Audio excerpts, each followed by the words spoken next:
Buenas tardes, soy el doctor César Cifuentes y el día de hoy es mi turno de presentarles el seminario Tratamiento de artritis reumatoide, fármacos sintéticos contra biológicos.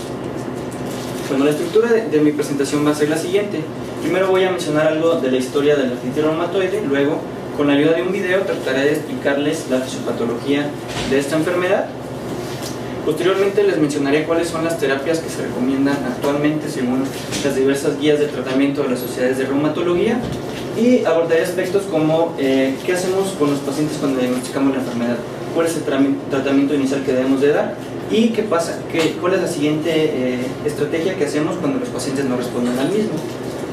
Después entraré de lleno con los estudios donde comparan los fármacos biológicos contra los fármacos sintéticos. También incluí un poco de seguridad y costo. Casi al finalizar puse un pequeño algoritmo de tratamiento y terminaré ya con las conclusiones. Bueno, desde 1500 a.C. ya existen documentos que empiezan a mencionar a la artritis reumatoide. Por ejemplo, en el papiro de Evers ya se empieza a mencionar que incluso desde entonces se le daba sales de oro a los pacientes para tratar a los pacientes con dolores articulares. En el 400 a.C. Hipócrates en sus estudios, en sus escritos mencionaba que había pacientes con dolor articular que era de predominio en pacientes jóvenes y que producía deformidades articulares. Fue hasta 129 después de Cristo cuando Galeno introdujo el término reumatismos para definir los dolores articulares que según él eran producidos por el desequilibrio de los cuatro humores. En 1858 A.B. Garrott fue el que introdujo ya el término de artritis reumatoide como tal y lo diferenció de otras artropatías como la gota. En 1928 Jack Forestier fue el primero en que hizo como tal ensayos clínicos donde se les dieron sales de oro a los pacientes mostrando buena respuesta al tratamiento, sin embargo alta toxicidad en los pacientes. En 1932 se formó el Comité Internacional de Reumatismo que en la actualidad se conoce como Colegio Americano de Reumatología. En 1949 el doctor Kendall logró aislar la cortisona y junto con el doctor Hensch, que fue el primer reumatólogo de la clínica Mayo, se lo empezaron a dar a pacientes con artritis reumatoides con igual excelente respuesta y en 1950 se les otorgó el premio Nobel. En 1980 la FDA aprueba ya el tratamiento con metrotexate para pacientes con esta enfermedad y en el 93 fue cuando se empezaron a realizar estudios con fármacos biológicos. Los primeros fueron contra anti-TNFs. Bueno, como ya sabemos, la artritis reumatoide, las principales características son inflamación, destrucción del cartílago y erosiones óseas. Esto es mediada por una respuesta inflamatoria, mediada principalmente por estas células, las cuales van a producir citocinas inflamatorias. Una de las más importantes es precisamente el factor de necrosis tumoral alfa. Va a producir a su vez a nivel articular que se activen células como los macrófagos y los fibroblastos sinoviales. Ya activadas estas células van a producir que se liberen citocinas inflamatorias. Se va a producir más factor de necrosis tumoral, se va a producir también más interleucina 1, interleucina 6 y factores de crecimiento vascular endotelial. Todo esto va a producir que se vascularice el panus y que además aquí en esta estructura se formen proyecciones vellosas, lo cual va a ser más fácil que con estas proyecciones al cartílago y al hueso lleguen las células inflamatorias y también las citocinas inflamatorias. Bueno, en la interfase de lo que es el panus y el cartílago, las células sinoviales van a producir a su vez enzimas que van a destruir la matriz del cartílago. Estas sustancias se conocen como metaloproteinasas o MMPs, los cuales van a producir de manera como un círculo vicioso, degradación del cartílago. Ahora, en la matriz del cartílago, los condrocitos son las principales células. Estas, activadas por interleucina 1 y factor de necrosis tumoral, se van a activar y a su vez van a todavía producir más cascada inflamatoria, se va a producir más metaloproteinasas, lo cual como consecuencia van a producir más destrucción del cartílago. Todo cascada inflamatoria es un círculo vicioso que va a tener como consecuencia un daño del cartílago permanente y una disminución del espacio articular. Bueno, como ya sabemos, el metabolismo óseo consiste de de formación del hueso como destrucción del mismo.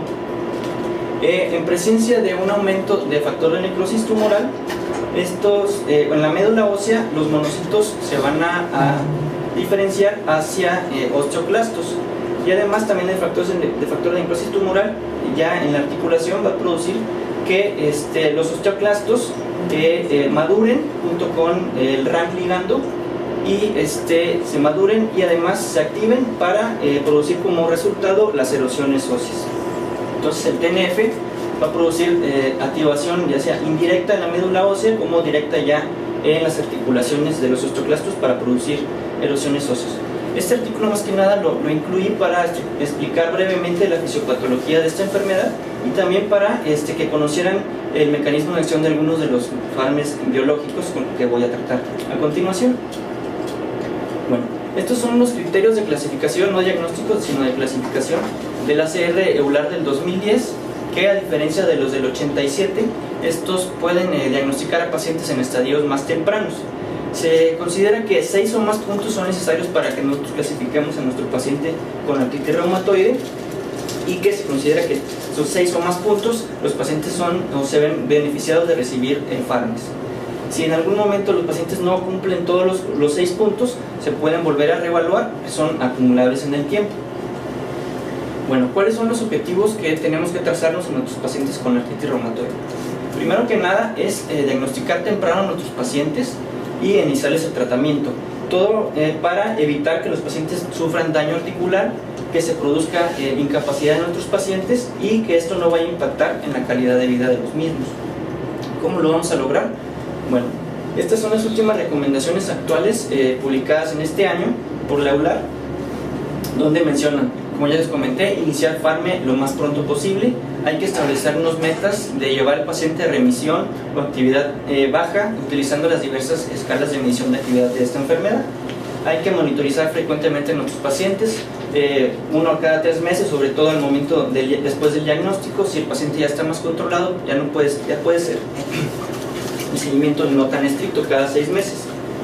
El metotrexate en todas las guías lo ponen como que debe ser el tratamiento de inicial y una piedra angular del tratamiento. Y si los pacientes no responden a la terapia con fármacos sintéticos y además se tienen factores de mal pronóstico, como por ejemplo que tengan erosiones tempranas, que tengan títulos altos de anti-PCCs y factor reumatoide, o que tengan actividad grave a pesar de que ya esté con tratamiento, pues estos pacientes son candidatos a iniciar biológicos. Bueno, este es el arsenal terapéutico con el que se cuenta para tratar esta enfermedad. Los fármacos modificados de la enfermedad los podemos dividir en sintéticos y biológicos. Los sintéticos a su vez los dividimos en convencionales, que son los que ya todos conocemos: el metotrexate, sulfasalazina, leflunomida y los antimaláricos como cloroquina e hidroxicloroquina, y unos sintéticos específicos, inhibidores de las JAK-quinasas como el tofacetinib, el cual es un específico de JAK3. Actualmente en las guías lo ponen como terapia de tercera o cuarta opción.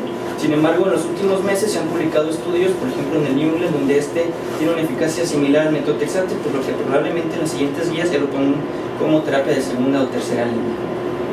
Ahora, los biológicos los podemos clasificar dependiendo del mecanismo de acción, como inhibidores de factor de necrosis tumoral, como adalimumab, etanercept, infliximab, golimumab, certolizumab, y inhibidores de la estimulación de células T, como el abatacept, los anti-CD20 como el rituximab, los anti-interleucina 6 como el tocilizumab, y los inhibidores de interleucina 1 como el anakinra, que por su baja eficacia no se utiliza tanto en los pacientes con AR. Bueno, la primera pregunta de mi seminario es, una vez que ya hicimos el diagnóstico a nuestros pacientes, ¿qué es lo que vamos a hacer? ¿Cuál es el fármaco que está recomendado iniciar en estos pacientes? Bueno, si ustedes leen cualquier guía terapéutica, cualquier libro de texto de reumatología, incluso de interna, ponen siempre al metotrexate como piedra angular. Esto ya se considera casi como un dogma, e incluso ya a veces ya ni ponen la referencia de tal recomendación. Sin embargo, yo quise buscar cuál es la evidencia de esto. Uno de los estudios en que se basa esta recomendación es un metaanálisis con 159 ensayos clínicos, donde evaluaron el apego al tratamiento. Evaluaron en los diversos estos fármacos que me aparecen aquí, y el resultado fue que el fármaco con mayor apego fue el metotrexate, y el mayor toxicidad fueron las sales de oro. El apego se debe sobre todo a la baja toxicidad y a la eficacia de este medicamento. Además, en este estudio se describió esta gráfica donde, como podemos ver, el grupo con metotrexate, un 36% de los pacientes continuaba a 60 meses, mientras que en los pacientes con sales de oro o sulfasalacina eran solo 23 contra 22, y hidroxicloroquina, ningún paciente tenía continuidad a 60 meses. Otro de los motivos por los que se considera el metotrexate como piedra angular es porque se ha demostrado que disminuye la mortalidad en otros pacientes, como en este estudio con 1240 pacientes, donde comparan la mortalidad en pacientes con AR que se les dio metotrexate contra pacientes que no recibían este medicamento. Y el resultado fue que este medicamento, el metotrexate, disminuyó la mortalidad con un hazard ratio de 0.4, con un intervalo de confianza que no incluye la unidad. Bueno, en este mismo estudio se hizo otro análisis comparando la mortalidad en pacientes con los diferentes fármacos contra pacientes que tenían artritis reumatoide pero que no recibían ningún fármaco, solo estaban con esteroides o con antiinflamatorios. Y bueno, de igual forma el metotrexate fue el único que tuvo un hazard ratio de 0.2 que no incluía la unidad. Como podemos ver en todos los demás estudios, todos incluían a la unidad, por lo que se considera que solo el metotrexate logró disminuir la misma. Bueno, ya vimos que el metotrexate, por lo que se considera como tratamiento angular. Ahora la pregunta es, ¿qué hacemos con nuestros pacientes? ¿Le damos solo el metotrexate o es mejor desde un inicio darle combinación de fármacos? Uno de los estudios que nos va a ayudar a responder esta pregunta es un estudio holandés, donde a los pacientes se les autorizó para recibir desde un inicio metotrexate oral más glucocorticoides. Otro grupo de tratamiento se les dio la terapia triple. La terapia triple consiste en metotrexate, sulfasalacina e hidroxicloroquina más glucocorticoide oral. Y el tercer grupo era básicamente lo mismo, pero el esteroide era intramuscular. Bueno, los resultados fue que en el grupo de pacientes con terapia triple tuvieron un DAS 2.39 puntos menos que el grupo de monoterapia. Sin embargo, estos resultados fueron a 3 meses. No hubo una diferencia significativa entre si le daban el glucocorticoide oral o vía intramuscular, y los pacientes que requirieron cambio de tratamiento fueron 40% menos en el grupo de terapia triple. Sin embargo, es importante ver que la diferencia que se observó aquí a los 3 meses ya no se presentó a los 12. Como podemos ver, la diferencia fue de solo 0.8 puntos y la P aquí ya no fue significativa. De igual forma, no hubo una mayor progresión radiográfica en los pacientes con terapia triple, por lo que se puede concluir en este estudio que la actividad de la enfermedad baja más rápido con la terapia triple, pero esta diferencia ya no se observa a largo plazo, a 12 meses. No hubo una diferencia radiográfica en los pacientes con terapia triple que en monoterapia con metotrexate, y ambos esquemas de esteroides fueron igual de efectivos. Bueno, aquí también incluyo otra comparación de monoterapia de metotrexate contra terapia combinada, y lo que evaluaban era la suspensión por falta de eficacia o toxicidad. Como podemos observar en todos los estudios que aquí aparecen y en el total, tuvo un riesgo relativo de 0.89 con un intervalo de confianza que incluía la unidad, por lo que se concluye que no mostró una superioridad o un beneficio de dar terapia combinada que dar solamente metotrexate. Entonces, concluyendo este apartado, se ha demostrado que es lo mismo dar solo metotrexate al inicio que darle desde un inicio terapia triple. Entonces se recomienda, como es mejor dar solamente un fármaco, iniciar solamente con el metotrexate. La siguiente pregunta es, entonces es mejor darle solo metotrexate o desde un inicio le vamos a dar biológicos a los pacientes. ¿Qué es mejor? Bueno, en este estudio lo que se comparó fue etanercept contra metotrexate. Todos los estudios donde comparan biológicos contra sintéticos siempre ponen al metotrexate porque es el que se considera como piedra angular del tratamiento. En este estudio eran pacientes con artritis temprana y que nunca habían recibido antes algún fármaco. Se les aleatorizó de la siguiente manera: a unos pacientes se les dieron etanercept 10 miligramos más placebo, a otros 25 miligramos de etanercept o metotrexate más placebo. El objetivo primario era evaluar la eficacia con respuesta ACR y el objetivo secundario era evaluar los cambios radiográficos. Bueno, en esta gráfica lo que podemos observar es que en los primeros meses, en los primeros 6 sobre todo, que es donde se observan estos asteriscos, es donde hay una superioridad con el tratamiento con etanercept.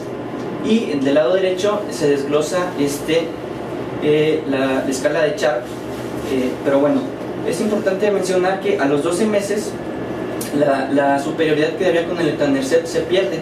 Aquí al finalizar ya no había una superioridad si se daba el etanercept o si solo se daba el metotrexate. Y de igual forma la superioridad en cuanto al daño radiográfico solo se observó en los primeros 6 meses.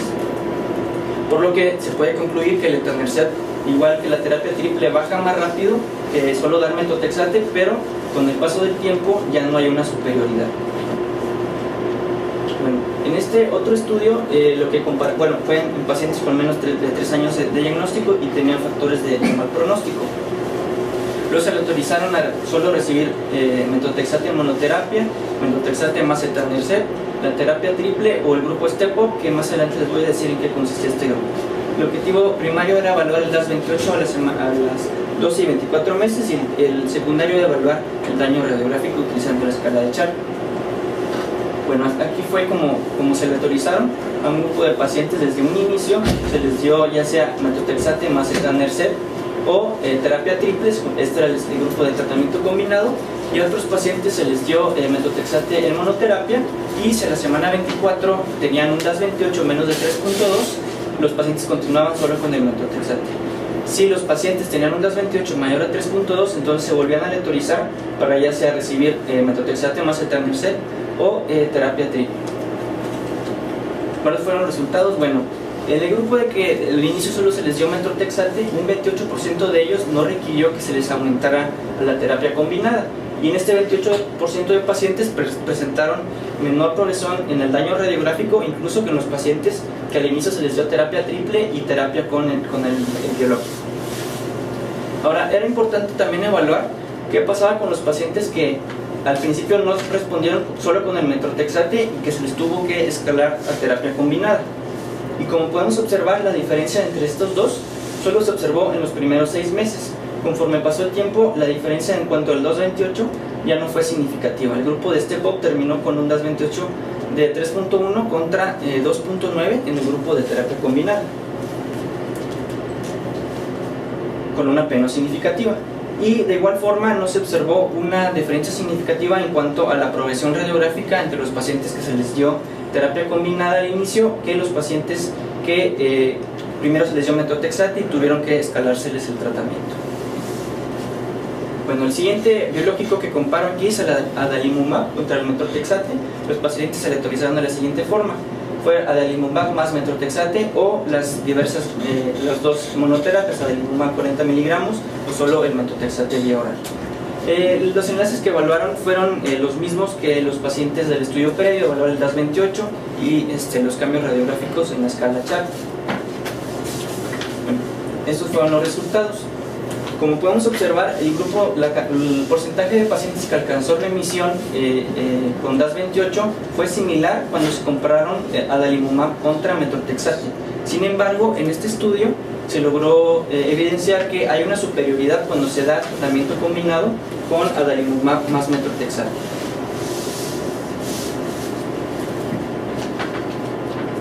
Y de igual forma hubo una menor progresión en cuanto a los cambios radiográficos en el grupo de adalimumab más metotrexate, por lo que se concluye que al dar la sinergia del metotrexate más el biológico resulta ser superior al tratamiento por monoterapia.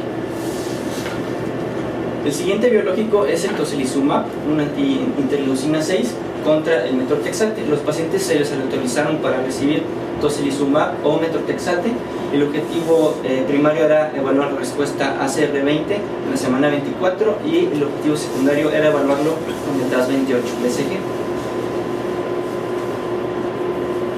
Como podemos observar, las características basales de ambos grupos eran similares. Los dos empezaron con un DAS28 de 6.8 al inicio y como se puede observar aquí, el tocilizumab presentó una mayor cantidad de pacientes en respuesta ACR20, 50 y 70 con una diferencia significativa comparándolo contra el metotrexate. Este es un estudio importante porque es citado en muchas guías porque fue el primero que demostró que un biológico en monoterapia es superior que el metotrexate.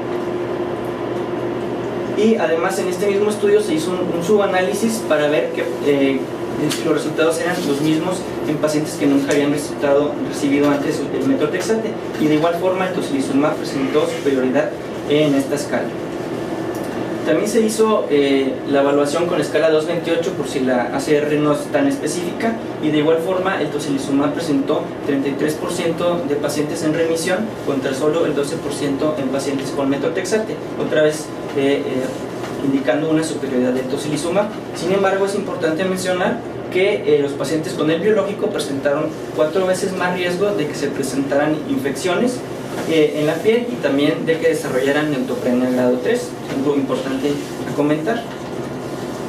Ahora, este último estudio, abatacept contra metotrexate, se evaluó en pacientes iguales que tenían factores de mal pronóstico y se autorizó ya sea recibir abatacept más metotrexate o metotrexate más placebo.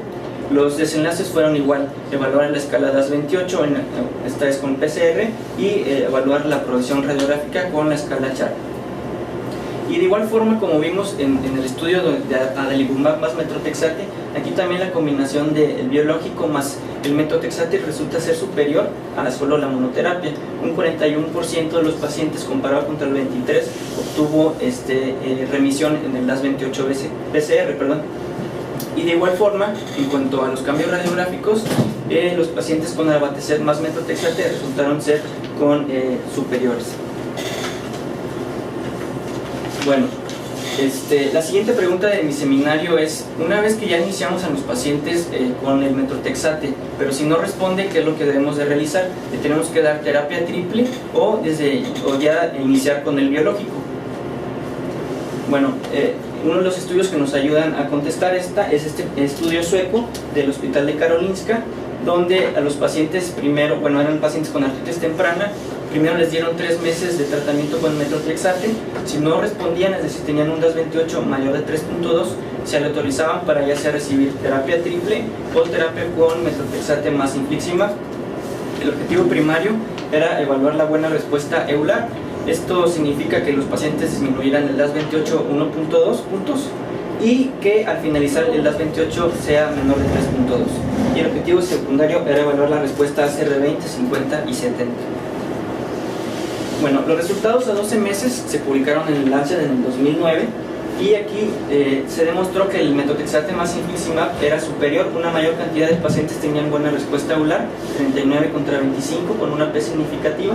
Sin embargo, hicieron otra revisión en el 2012, donde publicaron resultados a 18 y 24 meses. Aquí la superioridad del metotrexate más infliximab ya no apareció. Como podemos observar, tenía 38 contra 31%, con una P no significativa. Como podemos observar en los diversos estudios que les he presentado, los biológicos sí disminuyen la actividad más rápido que los sintéticos, pero después, con el paso del tiempo, ya no se observa una superioridad para alguno de los tratamientos.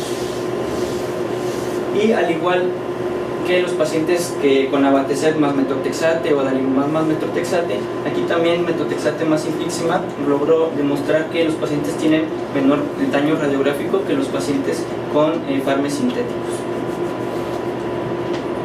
Bueno, de este mismo estudio del SweetSpot Trial se hizo un análisis de costo-efectividad, y lo que resultó fue que el costo en los pacientes con el biológico fue de 27.000 euros, comparado contra solo 10.000 euros en el grupo de terapia triple. Además, se hizo otro análisis de costos por pérdida de productividad. Esto significa los costos que se generaban por que el paciente dejara de ir a trabajar. Se esperaba que los pacientes con biológico, como respondían más rápido, pues tuvieran menor costo, pero paradójicamente fue incluso mayor en el grupo de metotrexate más infliximab que en el grupo de terapia triple. Además, en este mismo estudio se hizo un análisis de QALYs. Esta es una estrategia estadística que evalúa cómo una intervención terapéutica produce o cómo afecta en el estado de salud de los pacientes. Un QALY significa un año que el paciente esté con un perfecto estado de salud secundario a alguna intervención terapéutica. Como podemos observar aquí, en el metotrexate más infliximab tuvo 1.1 contra 1.12 con no hubo una diferencia significativa, por lo que concluyen en este estudio que haciendo un análisis de costo-efectividad pues no hay superioridad para los pacientes con infliximab, y todo lo contrario, es mucho más costoso con los biológicos. Bueno, este estudio es muy similar al previo, solo que en lugar del infliximab es con metotrexate. Igual se dio en pacientes que no habían respondido al metotrexate con un DAS28 mayor de 4.4, y se les autorizó primero a ya sea recibir la terapia triple más placebo o metotrexate más etanercept más placebo, y a las 24 semanas otra vez se les volvió a evaluar. Si el DAS28 en este momento no disminuía 1.2 puntos, se les cambiaba al otro régimen que estaban recibiendo. Y lo que se demostró fue que el 27% de los pacientes en cada grupo requirió cambio a las 24 semanas. Entonces no hubo una superioridad para alguno de los dos grupos de tratamiento. Como podemos observar, a la semana 24 y a la 48, el DAS28 en estos pacientes fue muy similar. Como podemos aquí, la P no fue estadísticamente significativa entre ambos tratamientos, y de igual forma la progresión radiográfica evaluada con la escala Chart no mostró una superioridad con los pacientes con metotrexate, por lo que concluyen que la terapia triple no es inferior a la terapia con metotrexate y etanercept. Bueno, también les quise incluir algo de seguridad y costo, sobre todo en los pacientes que van a recibir biológicos, en los pacientes con artritis reumatoide.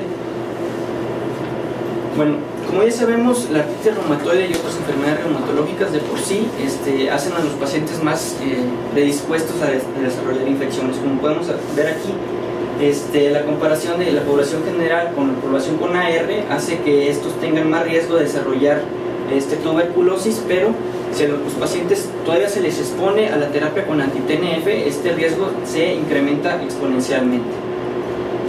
Ahora era importante también ver cuál de los biológicos es el que produce o tiene más riesgo de que los pacientes desarrollen tuberculosis. Y según este estudio, el adalimumab fue el que tuvo una más incidencia de casos por tuberculosis, y el que tuvo menos fue el etanercept. ¿Por qué nos preocupa a nosotros esto aquí en México? Bueno, ya sabemos que es una zona endémica, el riesgo va a incrementarse dependiendo de la zona geográfica donde nos encontremos. Entonces, por lo menos a todos los pacientes que se les va a iniciar terapia biológica, se les tiene que hacer un tamizaje, se les tiene que realizar aplicación de PPD, las guías recomiendan también la cuantificación de IGRAS y una radiografía de tórax, por lo menos antes de que los pacientes reciban biológicos por el riesgo de estas infecciones. Ahora, este otro estudio lo que evalúa son los costos en 4 años en los pacientes con o sin biológicos. Se analiza el costo en pacientes que nunca recibieron biológicos, pacientes que se les inició el biológico en el primer año, pacientes que lo recibieron después del segundo año, y este grupo es un promedio de los costos de todos estos 3 grupos. En el panel A se enumeran los costos directamente relacionados con el costo del medicamento y con la administración del mismo. Como podemos observar, durante los 4 años el costo fue mucho mayor en el grupo de pacientes que iniciaron biológico de manera temprana. Ahora, en el panel B, lo que se evalúan son los costos indirectos, es decir, costos por consultas, costos por exámenes de laboratorio, por incapacidades, por estudios de imágenes.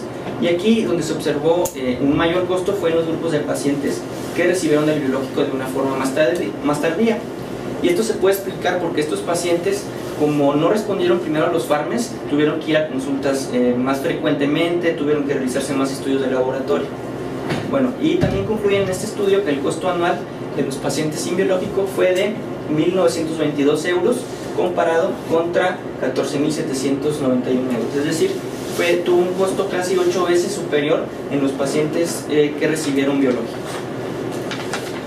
Bueno, ya casi para finalizar, incluí un pequeño algoritmo de tratamiento. Como ya sabemos, esto no es una receta de cocina que se tiene que llevar al pie de la letra, pero les incluí un algoritmo para que fuera más fácil tomar las decisiones.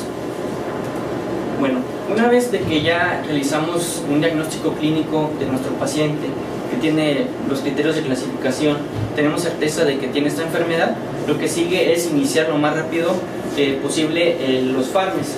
para evitar complicaciones a largo plazo.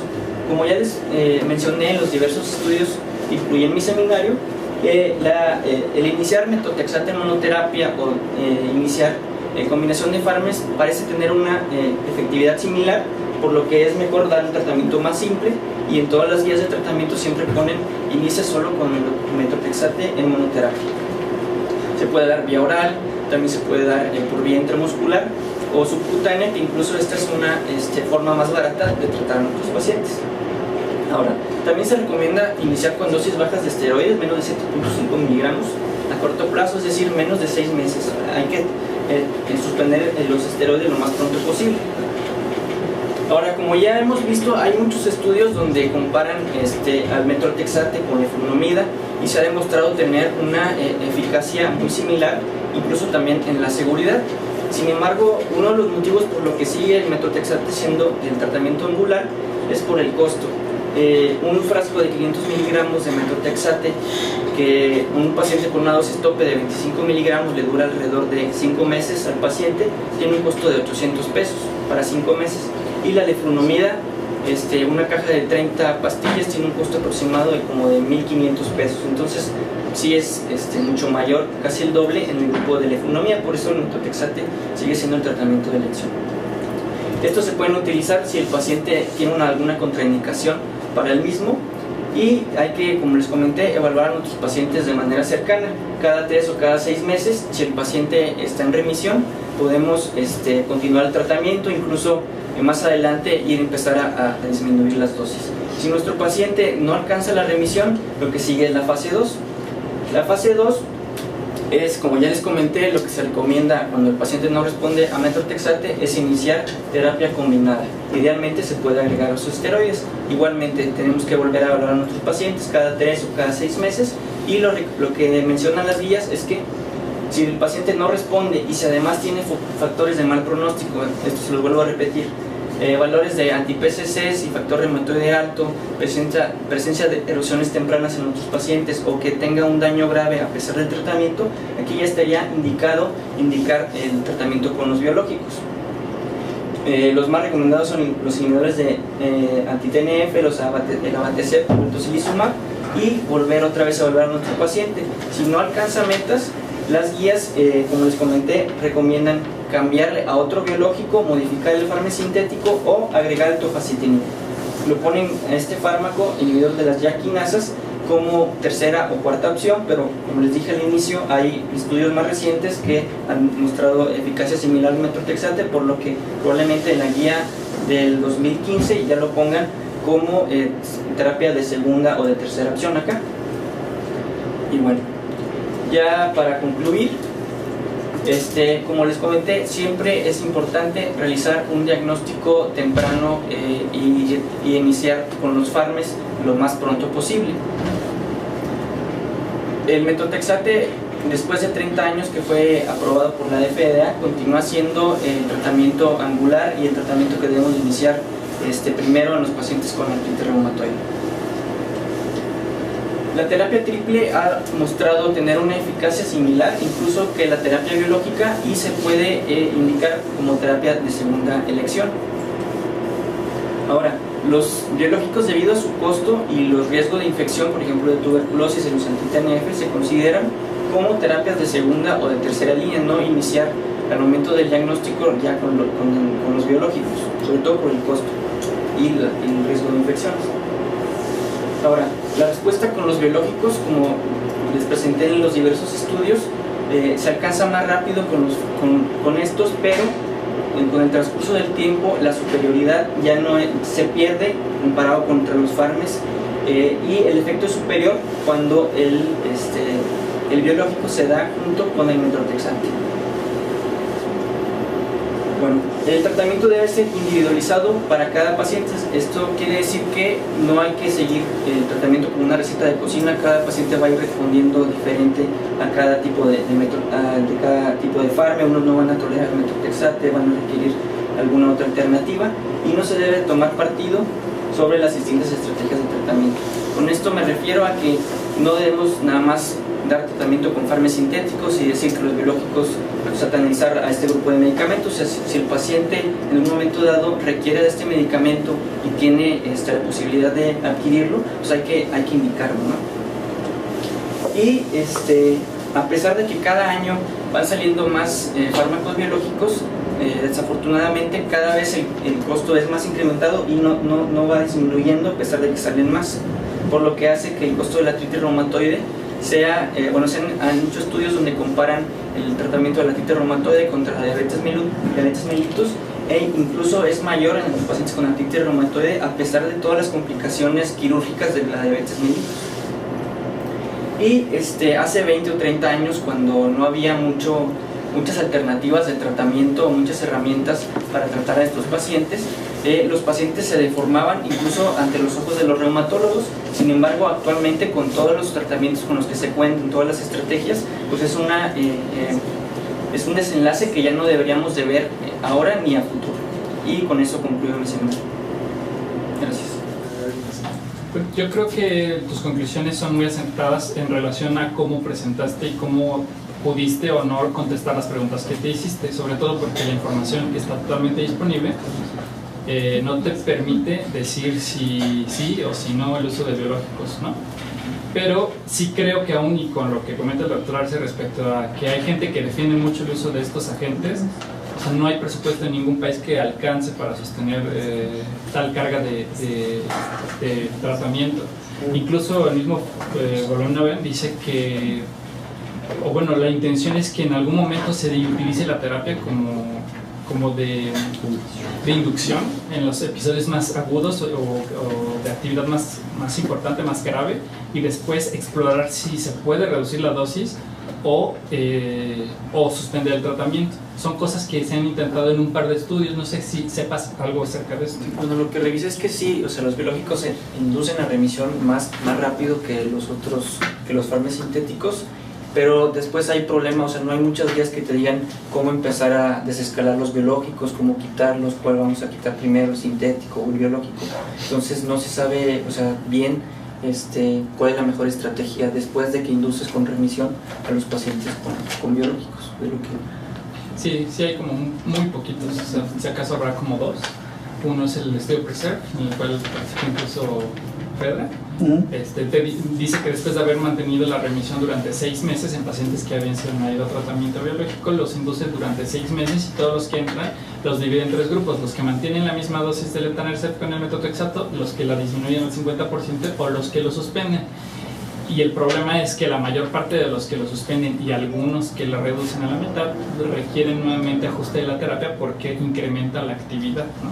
Entonces es como uno de los intentos, ¿no? en ver si en algún momento se pueden disminuir las dosis, ¿no? Y la otra es si hay diferencia entre algunos de los medicamentos fármacos, o sea, entre ellos, que se asocie a mayor riesgo de infecciones, por ejemplo, porque esa es una concepción muy frecuente de la gente que no está involucrada con el manejo de estos agentes. Por ejemplo, si durante una cirugía o si durante una infección se tiene que retirar, no los biológicos, eso sí sabemos que tiene, pero si hay algo acerca de seguridad. Pues en cuanto al metotrexate, de las guías que encontré, no recomendaban así suspenderlo antes de una cirugía. Y bueno, en sí no conozco mucho de eso. Otro intento también de desescalamiento y suspensión es el estudio BEST. Ahí en el BEST, que tiene un seguimiento ya muy largo, creo que va como a 10 años de seguimiento de la Corte de las estrategias comparativas del BEST. Hay un grupo que sí logró suspender, pero también, tanto en el grupo que fue tipo COBRA, que es triple terapia con esteroide, como en el grupo que usó infliximab.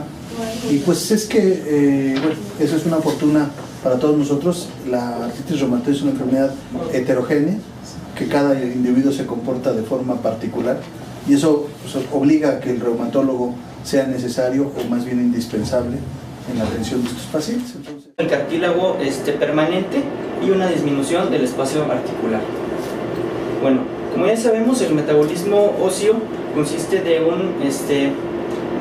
formación del hueso como destrucción del mismo. En presencia de un aumento de factor de necrosis tumoral, en la médula ósea los monocitos se van a diferenciar hacia osteoclastos. Y además también el factor de necrosis tumoral ya en la articulación va a producir que los osteoclastos maduren junto con el RANK ligando y se maduren y además se activen para producir como resultado las erosiones óseas. Entonces el TNF va a producir activación ya sea indirecta en la médula ósea como directa ya en las articulaciones de los osteoclastos para producir erosiones óseas. Este artículo más que nada lo incluí para explicar brevemente la fisiopatología de esta enfermedad y también para que conocieran el mecanismo de acción de algunos de los fármacos biológicos con que voy a tratar a continuación. Bueno, estos son los criterios de clasificación, no diagnósticos, sino de clasificación del ACR EULAR del 2010, que buenas tardes, soy el doctor César Cifuentes y el día de hoy es mi turno de presentarles el seminario tratamiento de artritis reumatoide, fármacos sintéticos contra biológicos. Bueno, la estructura de mi presentación va a ser la siguiente. Primero voy a mencionar algo de la historia de la artritis reumatoide, luego con la ayuda de un video trataré de explicarles la fisiopatología de esta enfermedad.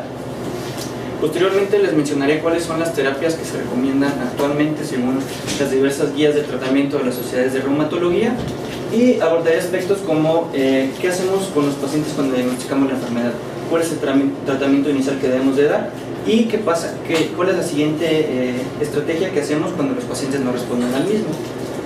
Después entraré de lleno con los estudios donde comparan los fármacos biológicos contra los fármacos sintéticos. También incluí un poco de seguridad y costo. Casi al finalizar puse un pequeño algoritmo de tratamiento y terminaré ya con las conclusiones. Bueno, desde 1500 a.C. ya existen documentos que empiezan a mencionar a la artritis reumatoide. Por ejemplo, en el papiro de Evers ya se empieza a mencionar que incluso desde entonces se le daba sales de oro a los pacientes para tratar a los pacientes con cuentas, se les otorgó el premio Nobel. En 1980 la FDA aprueba ya el tratamiento con metrotexate para pacientes con esta enfermedad y en el 93 fue cuando se empezaron a realizar estudios con fármacos biológicos. Los primeros fueron contra anti-TNFs. Bueno, como ya sabemos, la artritis reumatoide, las principales características son inflamación, destrucción del cartílago y erosiones óseas. Esto es mediada por una respuesta inflamatoria, mediada principalmente por estas células, las cuales van a producir citocinas inflamatorias. Una de las más importantes es precisamente el factor de necrosis tumoral alfa. Va a producir a su vez a nivel articular que se activen células como los macrófagos y los fibroblastos sinoviales. Ya activadas estas células van a producir que se liberen citocinas inflamatorias. Se va a producir más factor de necrosis tumoral, se va a producir también más interleucina 1, interleucina 6 y factores de crecimiento vascular endotelial. Todo esto va a producir que se vascularice el panus y que además aquí en esta estructura se formen proyecciones vellosas, lo cual va a ser más fácil que con estas proyecciones al cartílago y al hueso lleguen las células inflamatorias y también las citocinas inflamatorias. Bueno, en la interfase de lo que es el panus y el cartílago, las células sinoviales van a producir a su vez enzimas que van a destruir la matriz del cartílago. Estas sustancias se conocen como metaloproteinasas o MMPs, los cuales van a producir de manera un círculo vicioso de degradación del cartílago.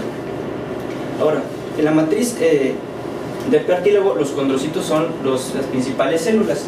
Estas, activadas por interleucina 1 y factor de necrosis tumoral, se van a activar y a su vez van a todavía producir más cascada inflamatoria, se va a producir más metaloproteinasas, lo cual como consecuencia van a producir más destrucción del cartílago.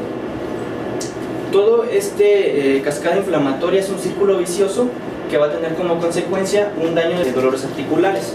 En el 400 a.C., Hipócrates en sus estudios, en sus escritos, mencionaba que había pacientes con dolor articular que era de predominio en pacientes jóvenes y que producía deformidades articulares. Fue hasta 129 después de Cristo cuando Galeno introdujo el término reumatismos para definir los dolores articulares que según él eran producidos por el desequilibrio de los 4 humores. En 1858, A.B. Garrott fue el que introdujo ya el término de artritis reumatoide como tal y lo diferenció de otras artropatías como la gota. En 1928, Jack Forestier fue el primero en que hizo como tal ensayos clínicos donde se les dieron sales de oro a los pacientes, mostrando buena respuesta al tratamiento, sin embargo, alta toxicidad en los pacientes. En 1932 se formó el Comité Internacional de Reumatismo, que en la actualidad se conoce como Colegio Americano de Reumatología. En 1949, el doctor Kendall logró aislar la cortisona y junto con el doctor Heinz, que fue el primer reumatólogo de la clínica Mayo, se lo empezaron a dar a pacientes con artritis reumatoides con igual excelente respuesta y en 1950